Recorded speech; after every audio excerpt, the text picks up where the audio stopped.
ఈరోజు ఇక్కడ మనము మహాత్మా గాంధీ గారి వర్ధంతి సందర్భంగా ఆయనకి పుష్పాంజలి అర్పించేదానికి ఘటించేదానికి ఇక్కడికి వచ్చాం.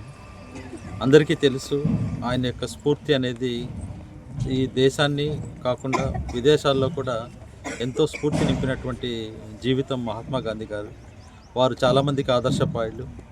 వారి వల్ల మనము నేర్చుకోవాల్సింది చాలా ఉంది. ఎందుకంటే ప్రతి అంశాన్ని కూడా నిశ్చితంగా పరిశీలించి దాని ద్వారా మిగతా వాళ్ళకి సందేశాన్ని ఇచ్చినటువంటి వ్యక్తి.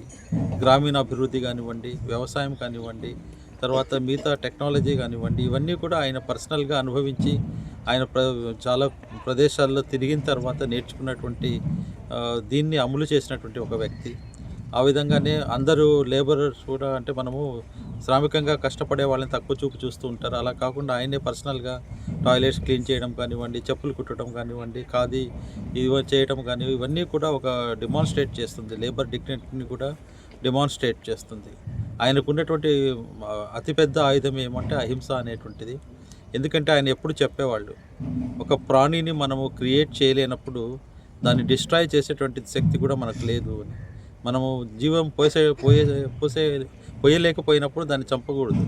అటువంటి అహింస అనేది జరగకూడదు అనేటువంటి సిద్ధాంతాన్ని నమ్ముకొని ఈరోజు ఆ సిద్ధాంతంతో దేశము విదేశాల్లో కూడా ఎంతో స్ఫూర్తి నింపిన ఆయన యువతకు అందరికీ కూడా ఆదర్శప్రాయంగా ఉండాలని, మనం ఆయన యొక్క స్ఫూర్తిని, ఆయన యొక్క త్యాగాన్ని గుర్తుపెట్టుకొని దేశాభివృద్ధిలో మన వంతు పాత్రను పోషించాలని ఈ సందర్భంగా అందరికీ విజ్ఞప్తి చేస్తాం.